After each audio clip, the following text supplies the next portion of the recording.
بات تھوڑی سی دعا کے موضوع پہ کرنا چاہ رہا ہوں. دعا کے موضوع پہ تھوڑی سی بات. قال ربکم، تمہارے رب نے کہہ دیا کہ مجھے پکارو. اللہ کو پکارنا ہے، اللہ سے بات کرنی ہے. اے میرے لوگو، اے میری مخلوق، اے میرے بندو، خبردار کسی اور کے دروازے پہ نہ جانا. تم سے غلطی بھی ہو جائے تو مجھے چھوڑ کر نہ جانا. میرے پاس آ جاؤ، مصلی بچھاؤ، میری سیدہ پہ درود بھیجو، میرے نبی پر درود بھیجو، اہل بیت مصطفیٰ پہ درود بھیجو. میں تمہاری دعاؤں کو قبول کرنے والا ہوں. اللہ چاہتا ہے کہ اس سے بات کی جائے. نبی کا ایک فرمان، ایک نقطہ عرض کر رہا ہوں. نبی کا فرمان، نحن نکلم الناس علی قدر عقولہم، ہم لوگوں سے ان کی عقلوں کے مطابق بات کرتے ہیں. مولا نبی فرما رہے ہیں ہم لوگوں سے ان کی عقلوں کے مطابق بات کرتے ہیں. مولا علی نے اس قول کی تشریح کی. مولا نے فرمایا، جو سرکار نے فرمایا نا کہ ہم لوگوں سے ان کی عقلوں کے مطابق بات کرتے ہیں، اس کا یہ مطلب ہے کہ نبی لوگوں سے اپنی عقل کے مطابق بات نہیں کرتے. اگر سرکار نے اپنی عقل کے مطابق لوگوں سے بات کی ہوتی تو کوئی سمجھ ہی نہ پاتا. اتنا معیار، اتنا فہم، اتنی عقل بلند ہے کہ نبی اپنی عقل کے مطابق بولیں گے تو ہم سمجھ ہی نہیں پائیں گے کیا فرما رہے ہیں. سامنے والے کو دیکھ کر بات کرتے ہیں. دربار مامون الرشید ہے، توجہ چاہوں گا، میرے مولا رضا کی کرسی برابر میں لگی ہے.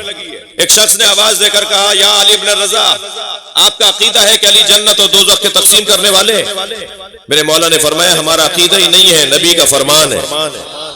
برابر سے آواز آئی مامون الرشید کی، اے فرزند رسول، مجھے یہ حدیث سمجھ میں نہیں آتی کہ علی جنت اور دوزخ کے تقسیم کرنے والے ہیں. میرے مولا رضا نے فرمایا، تمہیں یہ حدیث سمجھ میں نہیں آتی تو ہم ایک اور حدیث سناتے ہیں جو اس حدیث کو سمجھائے. کہنے لگے، فرمائے. حضرت نے فرمایا، تم نے یہ حدیث تو سنی ہے نا کہ نبی نے فرمایا، یا علی حبو کا ایمان و بغضو کا کفر. یا علی، تم سے محبت کرنا ایمان ہے، تم سے نفرت کرنا کفر ہے. جو علی سے محبت کرے گا مومن ہے، جنتی ہے. جو علی سے نفرت کرے گا کافر ہے، دوزخی ہے. تو علی کی وجہ سے لوگ جنت جائیں گے، علی کی وجہ سے لوگ دوزخ جائیں گے. صلوات پڑھیں محمد و آل محمد.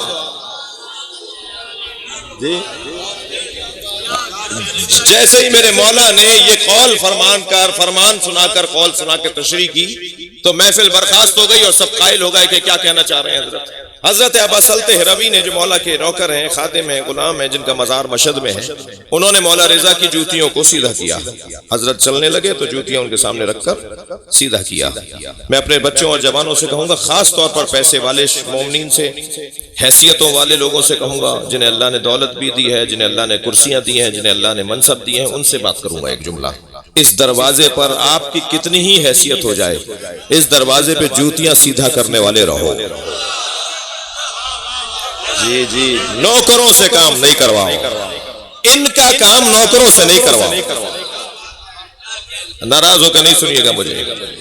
آپ نے اپنے گھر میں مجلس کی، نیاز بھی نوکروں سے پکوائی، برتن بھی نوکروں سے لگوائے، کھانا بھی نوکروں سے کھلوایا، بعد میں برتن بھی نوکری دھو رہے ہیں، بعد میں فرش بھی نوکری اٹھا رہے ہیں، ٹینٹ بھی نوکری ہٹا رہے ہیں. تم نے کیا کیا؟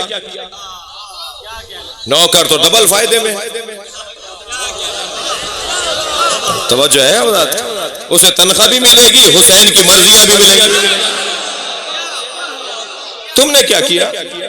تم تو مجھے معاف کیجئے گا، اپنے کلف کے کپڑے ہی سیدھے کرتے رہے. تم تو اپنے مہمانوں میں جو وی آئی پیز آئے تھے انہی سے ملتے رہے. نہیں، اس دروازے پہ جتنا جھکیں گے اتنا سر بلند ہو. 50 نوکر بھی آپ کے ہاں ہوں، مجلس میں اور جلوس میں اور عزاداری میں اور محفل میں اور میلاد میں، جو بھی اس گھرانے کے لیے آپ کرتے ہوں. ربیع الاول میں میلاد، محرم سفر میں مجلس، جی ماہ مبارک رمضان میں افطار، مجلس، میلاد، جو بھی اہل بیت کے لیے اگر نبی کے لیے کیا جاتا ہے اس میں اپنا حصہ نہیں ڈالا تو پھر کیا کیا؟ جی میں کراچی میں مجلس پڑھتا ہوں، شاید دنیاوی اعتبار سے وہ بہت بڑی شخصیت ہو، ارب پتی، کروڑ پتی ہو، مگر ایک عزادار سے جا کے پوچھتا ہے تمہیں تکلیف تو نہیں ہے؟ 4-6 وزیر تو روزانہ مجلس میں بیٹھے ہوتے ہیں، 10 بڑی بڑی شخصیات، 15-20 تو اسکارٹس والی شخصیات آئی ہوئی ہوتی ہیں جن کے ساتھ پروٹوکول ہے، گورنمنٹ کا پروٹوکول ہے. اتنی ساری حیثیتوں والی لوگ تشریف فرما ہوتے ہیں، اس کے باوجود ایک عزادار سے پوچھتا ہے تمہیں تکلیف تو نہیں ہوئی؟ اور جب نیاز بٹ رہی ہوتی ہے، وہ کوئی بھی جو تبرک ہوتا ہے وہ اپنے ہاتھ سے سینی پکڑ کے لوگوں کو دے رہا ہوتا ہے، اور شاید عمر بھی ان کی 80 سال کی ہے، اور اپنے بچوں کو سکھا رہے ہیں کہ جتنا یہاں جھکو گے اتنا ہی سر بلند ہوگا. خبردار حسین کے عزادار کو دھکا نہ لگ جائے، خبردار کسی کا کوئی دل آزاری نہ ہو جائے۔ میں نے مجلس کی ہے، مجلس کر کے مجھے معاف کیجیے گا، میں عمومی بات کر رہا ہوں، میرے بھائی تو بہت عزیز میرا گھر ہے یہ، میں عمومی بات کر رہا ہوں۔ بعض لوگ ایک مجلس سال میں کرتے ہیں اور سال بھر پھر ڈی سی سے، کمشنر سے، ڈپٹی کمشنر سے، افسران سے ان کے تعلقات جڑے رہتے ہیں، ایک مجلس میں سیاست کرتے ہیں۔ بہت اچھی بات ہے، آپ کے تعلقات ہونے چاہیے، مگر تم تو سیاست کر رہے ہو مجلس میں، تم کیسے بانی ہو؟ بانی عزادار کا نوکر جب تک نہیں ہے بانی نہیں ہے۔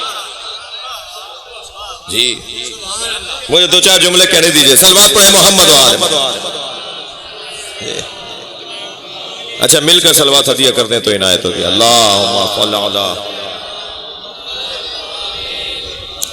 ہاں اللہ نے دیا ہے تو اللہ نے دیا ہے تو آپ نوکروں سے کام کروائیں، کام زیادہ ہوتا ہے تو ان لوگوں سے مدد لی جاتی ہے، لیکن اپنا حصہ بھی ڈالیں عزاداری۔ جب تک میں اپنا حصہ نہیں ڈالوں گا، جوتیاں سیدھی کریں، کیا معلوم ان کے درمیان کون اللہ کا ولی آیا بیٹھا ہو۔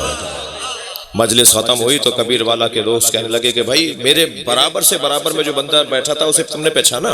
اس نے کہا نہیں، یہ تو نئی شکل تھی۔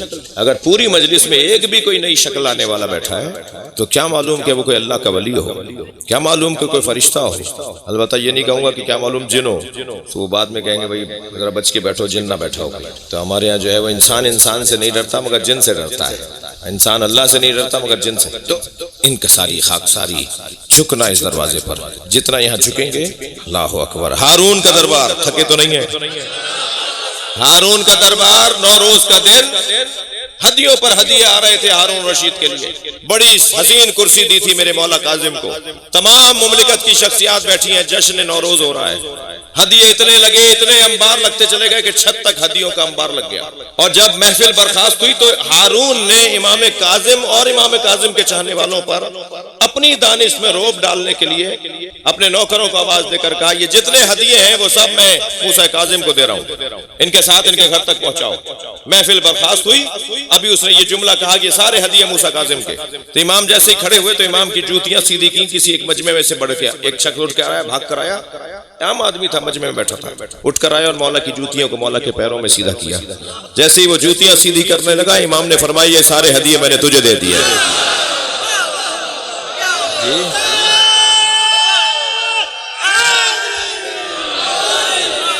اس میں دو پیغام دیے میرے مولا موسیٰ کاظم نے۔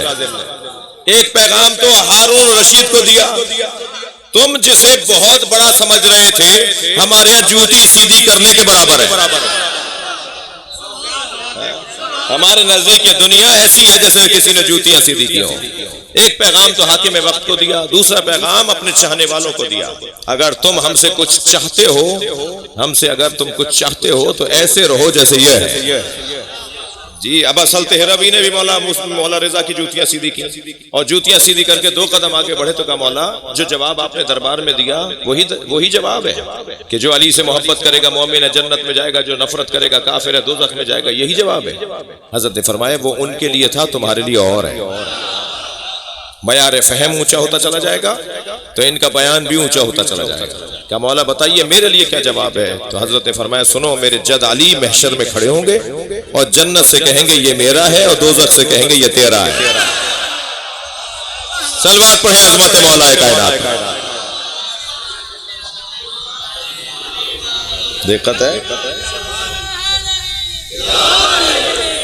تو عزیزو، بحث یہ ہے کہ اللہ سے طلب کرنا ہے، اللہ چاہتا ہے کہ مجھ سے مانگو، مگر اس ذریعے سے آؤ، اس طریقے سے آؤ، اور جب اس سے مانگا جائے تو عاجزی کے ساتھ، انکساری کے ساتھ، خاکساری کے ساتھ، اللہ کی بارگاہ میں جھک کر، خضوع و خشوع کے ساتھ، سچائی کے ساتھ۔